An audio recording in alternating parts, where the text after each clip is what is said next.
नमन करते हुए जिन लोगों ने उत्तराखंड गठन की लड़ाई में शहादतें दी थी, उस मार्ग शक्ति को प्रणाम करते हुए जिन लोगों ने अपने अस्मिता का ख्याल न करते हुए इस उत्तराखंड के लिए लड़ गई थी, फिर गई थी, उसको प्रणाम करता हूँ।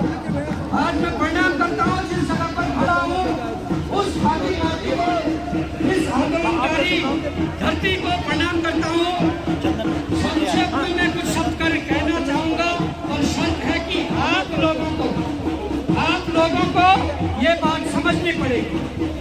आज इतना अच्छा दिन है कि हमारे उत्तराखंड के गांधी स्वर्गीय श्री इंद्रमणि बडोली जी की जयंती के दिन फिर से 23 वर्ष बाद उत्तराखंड के अंदर उबाल आया है और उबाल आया है।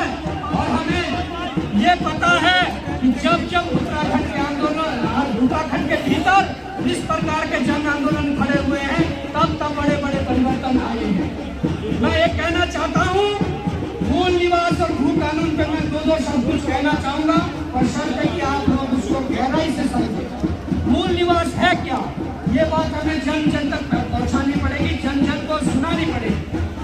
जन को ये बात पता लगनी चाहिए कि अगर उत्तराखंड का एक बेरोजगार नौजवान किसी यहाँ से दूसरे प्रदेश में जाकर वहाँ के सरकारी नौकरियों में समूह कौन गाँव में वहाँ स्थान नहीं ले पा रहा है या वहाँ वो फॉर्म नहीं भर पा रहा है,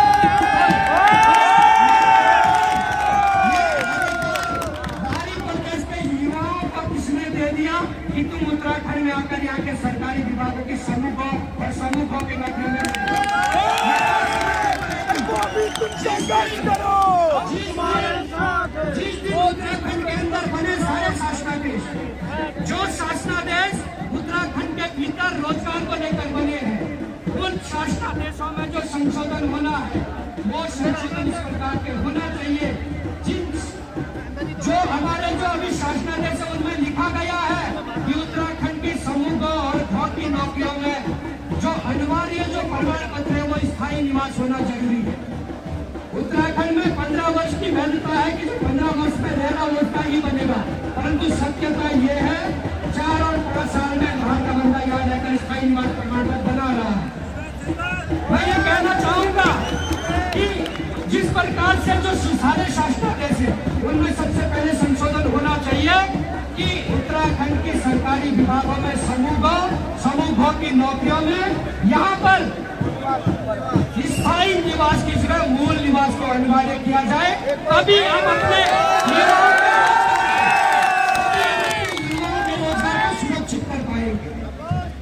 दूसरी बात अगर भू कानून की करें, भू कानून के जरिए क्या हुआ है, भू कानून न होने से हमारा जल, जंगल, जमीन, हमारी संस्कृति, हमारा अस्तित्व, हमारी अस्मिता दांव पर लगी हुई है। आज हम ये कहना चाहते हैं कि जिस प्रकार से हमारे संसाधनों पर लूट खसोट हो रही है, जिस प्रकार से हमारे संसाधनों पर नाका डाला गया है, अगर वो संसाधन हमारे देवभूमि के नौजवानों को मिल जाए, वो संसाधन हमारे देवभूमि की निर्दलीय जनता को मिल जाए, हमें किसी से भीख मांगने की जरूरत नहीं है। संघर्ष करो और यहाँ हमारी स्थानीय देवी देवताओं से हमारे पास संसाधनों की कमी नहीं है। तो शर्त है कि यहाँ से जो संसाधन है उन संसाधनों पर जिन लोगों का अधिकार है उनको खदेड़ने की बात होगी सरकार नहीं माने। तो मैं ज्यादा में कहता हूँ बहुत कुछ बोलने वाले हैं।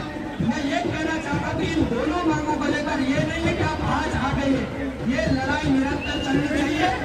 ये लड़ाई जिस प्रकार के उत्तराखंड राज्य के गठन के लिए शुरू हुई, लोगों ने गांव गलियों में जाकर रैलियां करी, गांव में आंदोलन करे, शहरों में गलियों में जाकर आंदोलन करे, उस प्रकार के आंदोलन निरंतर चलना चाहिए जब तक हम इन मांगों को इस उत्तराखंड में स्थापित न कर दें।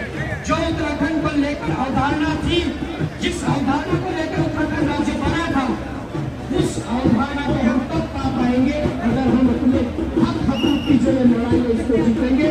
मूल निवास भू कानून की लड़ाई है, रोजगार की लड़ाई अगर इसको जीतेंगे तो हम सर्व संपन्न इस प्रदेश में सभी ज्योतिर्लिंग सब संपन्न होंगे। इस प्रदेश को उत्कृष्ट प्रदेश बनाने के लिए हम आगे बढ़ेंगे।